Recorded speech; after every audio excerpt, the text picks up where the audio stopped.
ఇది వాక్య ధ్యానాంశం. కాపాడే దేవుడు.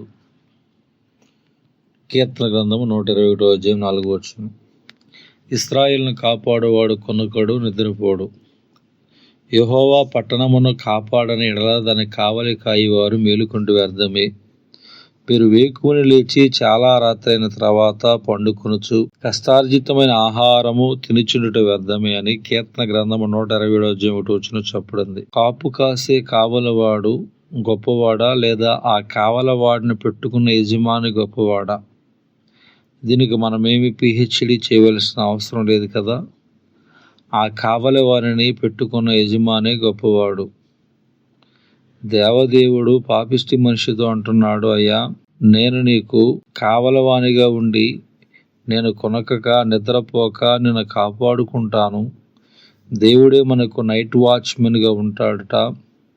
ఎంత మంచి దేవుడు. అప్పుడు మీరు నాకు ఒక ప్రశ్న వేయవచ్చు, దేవుడు కొనకక నిద్రపోక నన్ను కాపాడుతుంటే మరి నాకెందుకు ప్రమాదం జరిగింది, ఎందుకు ఆ కష్టం వచ్చింది? సరే, అలా ఎందుకు జరిగిందో చూద్దాం.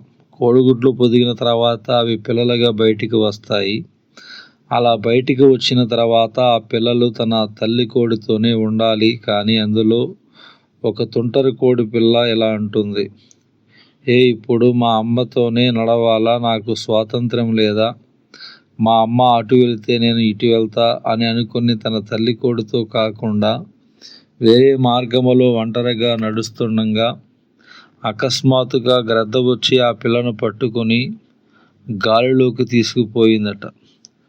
అప్పుడు ఆ కోడి పిల్ల, మా అమ్మతో ఉంటే ఎంతసేపు భూమి మీదనే ఉండేదాన్ని, ఎప్పుడైతే మా అమ్మని విడిచిపెట్టానో ఆకాశములు ఎగురుతున్నా ఎంత గొప్ప హాయి అని అనుకుందట. పాపం, తన తల్లి కాపుదలను విడిచిన ఆ కోడి పిల్లకు తర్వాత అర్థమైంది, తను ఉన్నది ఆకాశంలో కాదు, శత్రువుల నోటిలోని.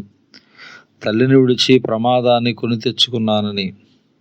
ఆయన రెక్కల నెడల నుంచి మనం బయటకు వస్తేనే సాధారణంగా ప్రమాదాలు జరుగుతాయి. ఎప్పుడైనా తల్లి కోడి జోలికి వెళ్ళారా? ఒక్కసారి ప్రయత్నించి చూడండి. అది కోడే కానీ తన పిల్లలను ముట్టుకుంటే సింహముగా మారిపోతుంది.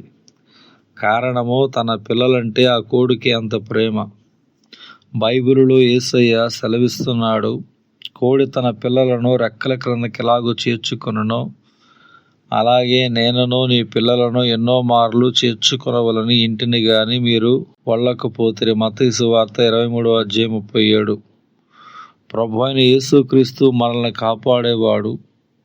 ఆ కాపాడే ప్రయత్నములో ప్రాణము కూడా పోగొట్టుకునేటువంటి ప్రేమ గలవాడు. కాబట్టి ఆ ప్రేమగల దేవుని నీడలో ఉంటేనే మనకు క్షేమము. ఆయన విడిచి వెళ్ళే ప్రయత్నం చేయకండి. దేవుడి దిన వాక్య ధ్యానం దేవుడు దీవించునుగాక. ఆమేన్.